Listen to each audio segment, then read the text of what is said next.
गणपती विसर्जनानंतर सरकार समोर आता नवं विघ्न। नगरपंचायत कर्मचारी काम बंद आंदोलनाच्या पवित्र्यात आहे।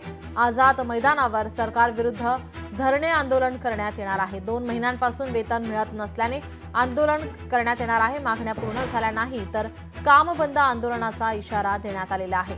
आझाद मैदानावर सरकार विरुद्ध धरणे आंदोलन। नगरपंचायत कर्मचारी काम बंद आंदोलनाच्या पवित्र्यामध्ये गणपती विसर्जनानंतर आता सरकार समोर हे नवं विघ्न। आझाद मैदानावर सरकार विरोधात धरणे आंदोलन हे करण्यात येते। 2 महिन्यांपासून वेतन मिळत नसल्याने आंदोलन करण्यात येते। मागण्या पूर्ण झाल्या नाही तर काम बंद आंदोलनाचा इशारा देण्यात आलेला आहे।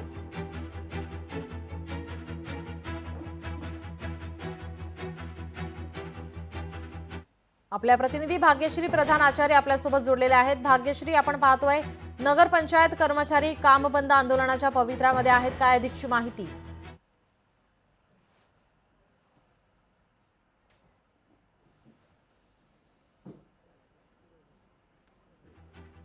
भाग्यश्री, माझा बघतोय की आझाद मैदानमध्ये आत्ताच एक मोठं आंदोलन झालं आणि त्यानंतर आज पुन्हा एकदा गणेश उत्सवानंतर जे नगर परिषद आहे, नगर पंचायत कर्मचारी आहेत, तसंच संवर्ग कर्मचारी आहेत, शिक्षकेतर कर्मचारी आहेत, सफाई कर्मचारी आहेत, अग्निशमन सेवा दलातले कर्मचारी आहेत, ते सगळे आता आझाद मैदानात पोहोचलेले पाहायला मिळत आहेत। आणि हे सगळ्यांची जी मागणी आहे ही वेतनवाढीची मागणी आहेच, पण आत्ता जर बघितलं तर 2-2 महिने त्यांचं वेतन जे आहे, पगार जो आहे तो झालेला नाहीये। आत्ता 2 महिने पगार होत नाहीये, त्यानंतर तो कदाचित 6 महिने होणार नाही। त्यामुळे आम्हाला वेतन लगेच द्या, अशा पद्धतीची त्यांची मागणी आहे। आपल्या समोर ते सगळे कर्मचारी आहेत, आपण त्यांचं नेमकं काय मागणं आहे हे त्यांना विचारूया। सर, नेमकं तुमचं काय मागणं आहे? राज्यातील नगरपालिका नगरपंचायतीमधील कर्मचारी हे सातत्याने मागच्या 2 वर्षापासून 2-2, 4-4 महिने पगाराच्या मागे चालतात। राज्य शासनानं मागच्या महिन्यामध्ये गणपती गौरीला थाटामाटामध्ये राज्यातल्या सगळ्या शासकीय निमशासकीय कर्मचाऱ्यांना 26 ऑगस्टला पगार दिला, परंतु या नगरपालिका आणि नगरपंचायतीच्या कर्मचाऱ्यांना मागच्या जून महिन्याचा पगार हा आजच्या तारखेपर्यंत जमा झाला का? आजपर्यंत सुद्धा आताच्या तारखेपर्यंत जुलै महिन्याचा पगार जमा झालेला नाही। शासन सगळ्या डिपार्टमेंटला वेळेवर पगार देतं। नगरपालिका आणि नगरपंचायतीच्या कर्मचाऱ्यांनी काय पाप केला असेल?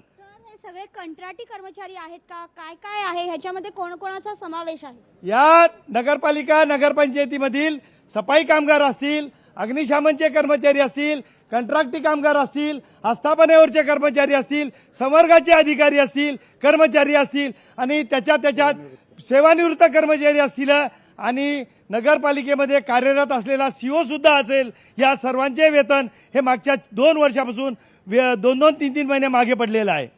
सर, आपली मागणी आहे वेतन वाढीची देखील। मी आता बघितले ह्याच्यामध्ये काहीतरी दिसतंय, नेमकं काय आहे? तुम्ही वेतन थकीत आहे, पुढे 6 महिने होणार नाही असं म्हणताय, परत आदिवासी आणि नक्षलग्रस्त भागास एकस्तर वेतन श्रेणी लागू करा अशी देखील तुमची मागणी आहे। सफाईची ठेका पद्धती बंद करा अशी मागणी आहे, नेमकं काय आहे? आदिवासी नक्षलग्रस्त भागामध्ये राज्य शासनाचे दुसरे कर्मचारी काम करतात, परंतु राज्यातला नगरपालिका नगरपंचायतीमधील काम करणाऱ्या कर्मचाऱ्याला एक स्तर, आदिवासी भागातल्या कर्मचाऱ्यांना एक स्तर वेतन श्रेणी देण्यासाठी शासन नेहमी दुपट्टीची भूमिका घेतात। आणि याच्यामध्ये नगरपालिकाच्या नगरपंचायतीच्या कर्मचाऱ्यांच्या मागण्या संदर्भामध्ये सगळ्यात जास्त जर वेटीला धरत असेल तर या शासनाचा वित्त विभाग धरतो आणि त्याचबरोबर त्याला नगरविकास खातं सुद्धा जबाबदार आहे। आणि सफाईमधली जी ठेका पद्धती आहे, आजच्या ठेका पद्धतीमध्ये सफाई कामगाराचा ठेका जातो, परंतु मॅडम तुम्हाला सांगायला या टीव्ही चॅनलच्या माध्यमातून सांगायला एक गोष्ट सांगू इच्छितो की कंत्राटी कामगारांना एक तुटकाच पगार मिळतो आणि बाकीचे गुत्तेदार ते त्यांचे पैसे घेऊन जातात।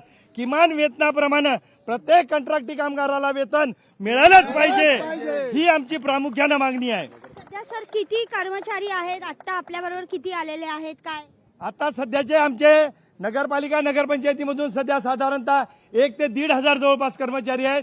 आमच्या आंदोलनाची वेळ आणखी झालेली नाहीये, त्यामुळे कर्मचारी बाहेर आहेत आणि बहुतांश संख्येने या मोर्चामध्ये कर्मचारी सहभागी होणार आहेत। संपूर्ण महाराष्ट्रातून हे कर्मचारी आहेत? हा, महाराष्ट्रातून सर्व नगरपालिका नगरपंचायतीमधून आलेले आहेत।